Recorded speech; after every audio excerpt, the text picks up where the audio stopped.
Fox News Sunday host Chris Wallace, who's live in D.C. Chris, do we know any of the backstory about how he arrived at this decision? Well, I don't know the inside of the last few days. I can tell you, though, there has been a tremendous tug of war. Earlier on, you were showing pictures in the colonnade off the Rose Garden with Reince Priebus, the chief of staff, and Steve Bannon, the chief strategist. This has been a real fight between what I would call the globalists in the administration and the nationalists in the administration. People like Steve Bannon, who very much believe in keeping America first and are kind of against globalization. And then you've got people including Jared Kushner and Ivanka Trump, the president's daughter and son-in-law. Also, Gary Cohn, the head of the National Economic Council, the president's top economic advisor, all of whom were pushing very hard to stay in the agreement. Everyone agrees that this agreement is not perfect and isn't by itself going to save the economy or the environment. But there are some people, the supporters of the agreement, who believe that it's an important first step. It's the first time you've gotten countries like China and India, major polluters, on board, agreeing to some limits on their carbon emissions. And John Roberts was just talking about, well, we can negotiate another deal. This took years, and 195 nations agreed to it.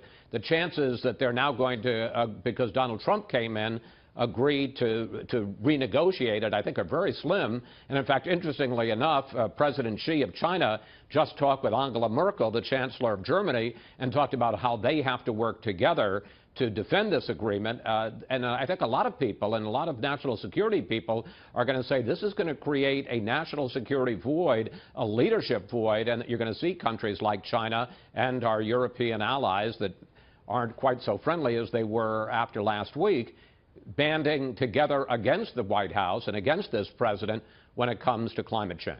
And a great deal of concern I'm reading about today, Chris, that China would take the lead on the jobs part of this. Because make no mistake, there are millions of jobs to be had in a new clean energy economy, and the Chinese seem ready to take that leadership mantle. Well, that's exactly right. There are two sides to the economic equation, two sides to that argument. On the one hand, the president and Steve Bannon and a lot of his supporters are saying that all of the reductions that were instituted by President Obama, the Clean Power Plan, new restrictions on coal power plants, all of that has reduced jobs. On the other hand, the other side of the argument, that's probably true to some degree. I think it's been overstated because a lot of that is also due to fracking and the use of natural gas and automation in the coal industry. A lot of those jobs aren't coming back no matter what the president does today. But the flip side of that is you've got a huge new industry and market for, as you say, clean energy, whether it's solar energy or wind power, and as the U.S., and not to say that American companies are going to get out of that, but to the degree that this president is trying to get America out of it, it is going to increase the interest in the market. Certainly the Chinese think for their products and their industry, and there are going to be a lot of jobs there. One could argue, as the wave of the future, more jobs potentially down the line. We know some of the people who and forces that were in play here trying to influence the president, as there always are on every issue. This had been a campaign promise, but over the last couple of days, Chris, and I know you heard it because I've been seeing it on Fox News reporting, that the president might have been vacillating just a little bit. It sounded for a moment like he might have a little bit for everyone in this thing. Well, you know, it was interesting, and we've seen this before with this president. Best example being NAFTA, where his staff put out word that he was going to pull out of NAFTA, and then at the last minute he got phone calls from the Prime Minister of Canada and the President of Mexico, and he backed off it and said, no, I'm going to renegotiate it. And there were a lot of efforts, and some of the people inside the White House were going to people outside, like Elon Musk, the big tech person, or Tim Cook, the head of Apple, and having them call the president and put pressure. Musk even threatening, and he's on a bunch of presidential advisory boards, that if the president pulls out of the Paris Accord, that he is going to pull out of some of the presidential advisory panels. So there was an inside-out game here, people inside the White House trying to work the president by getting outsiders to put pressure on him. On the other hand, there were also people in carbon emissions industries like coal and coal unions that were very much pressuring the president to keep his campaign promise and to pull out of this. It'll be interesting to see exactly how he does it. If he just pulls out of the agreement, it's, as John Roberts has suggested, a 3-year process. This won't happen until 2020, and interestingly enough, the new president who comes in, if there is a new president, and it isn't Trump who's reelected, could then reinsert us into the Paris Climate Accord just at the time that he was pulling us out in 2020. On the flip side, he could pull out of the whole underlying UN code under which all of these climate agreements are being negotiated. That would be a much quicker and more dramatic step to take, and it'll be interesting to see what he announces today. And we'll be listening for that, of course, the moment the president comes out into the Rose Garden. We'll have live coverage from there. One of the concerns, Chris, that industry leaders, that those who would spend money on developing in clean industry jobs, that as a result of this, there might be some hesitation, and by the time a future president might get us back with the rest of the world, it could be, at least from a leadership perspective, too late. Well, that certainly is a question. Now, having said that, there's going to be a market for clean energy in other parts of the world, and to some degree in this part of the world. I mean, just because the president pulls out doesn't mean that a lot of companies won't decide on their own to institute clean energy policies. And California, you had that clip from Jerry Brown earlier, the governor of California, they are going on their own and instituting very tough carbon emissions, greenhouse gas limitations. So there's still going to be a market for clean energy, but there's certainly, if the U.S. pulls out of the great international climate accord, you've got to think on the open market in other countries, that countries that are participating in the Paris Accord are going to have a leg up over countries that are pulling out of it. There is a very large group of people, well, I don't know how large, but there is a group of people, Chris, as you know, who deny that climate change is real and deny the science of all of this. Part of those are in President Trump's base, and if what you're trying to do is solidify your base, I guess this isn't a horrible move. Yeah, I mean, if your calculus is you're just trying to satisfy those people, and look, we can talk about it all we want. You obviously have some understanding of it. I have some understanding of it. And a lot of our viewers have their understanding of whether climate change is real, whether it exists. The overwhelming scientific information is that it does, and that human activity contributes to it. There are obviously people that I'm talking to right now who are going to disagree with that, and obviously that factors into how you view the idea of pulling out of this agreement. And to be fair, the agreement it was a very loose agreement because it was the most that the U.S. and other countries could get. It's not binding, and there had been some thought maybe the president would stay in the agreement but just relax what the restrictions are. It does demand more in a non-binding way of the U.S. than it does of other countries like China and India.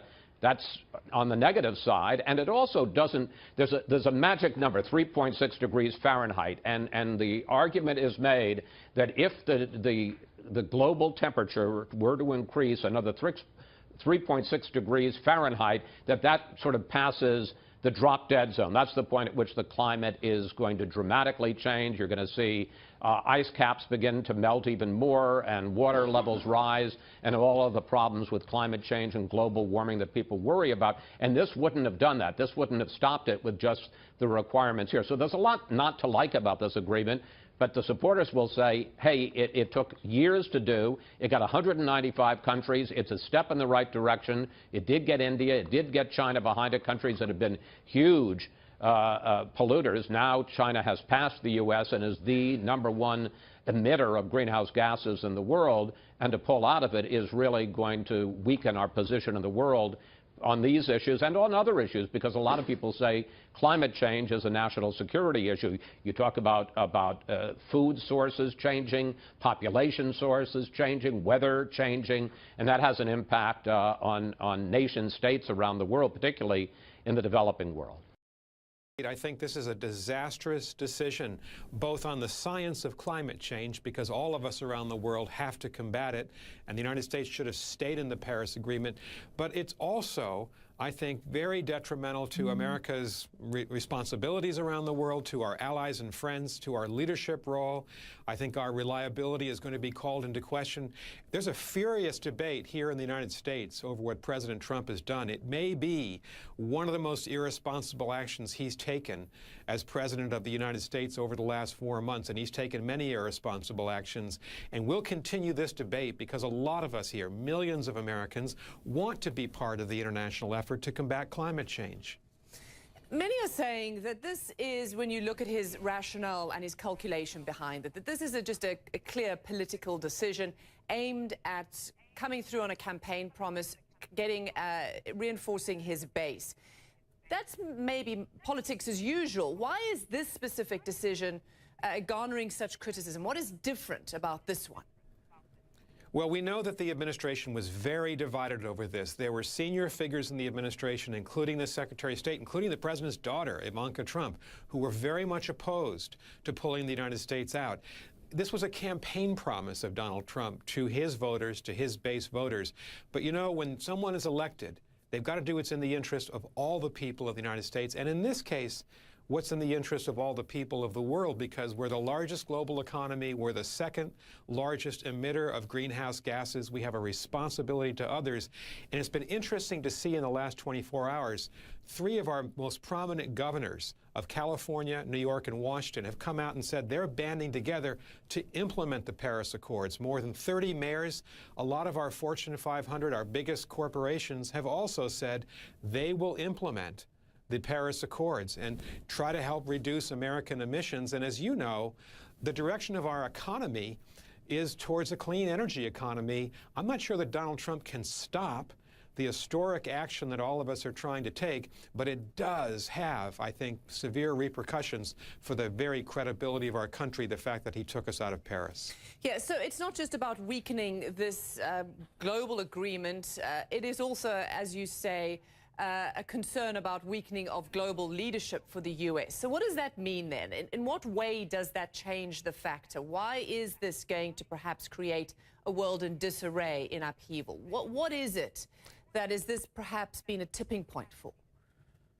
Well, I've been in Europe several times over the last few months, and I think in most European countries, climate change is considered by average citizens, by the people of Europe, to be either the #1 or #2 or 3 concern that they have.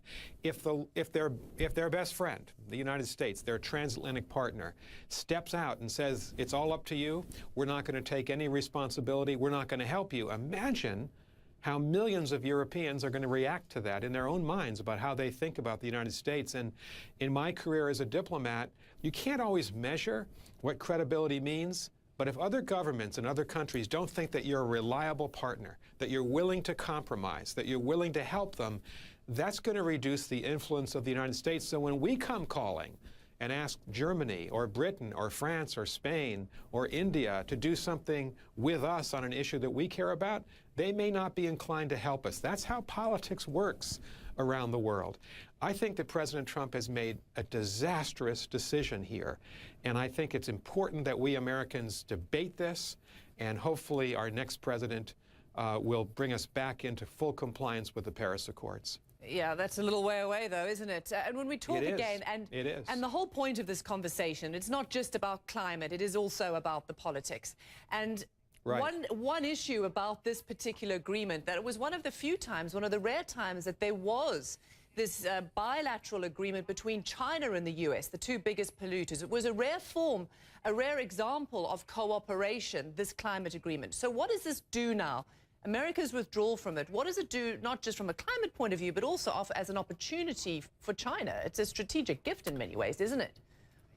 Yeah, well, you know, you're exactly right about this. This was, in a way, what Xi Jinping and Barack Obama did together in 2014 and 15. It was a U.S.-Chinese joint venture to be at the core of this Paris Agreement, working with Europe, working with Japan and India and the other big economies.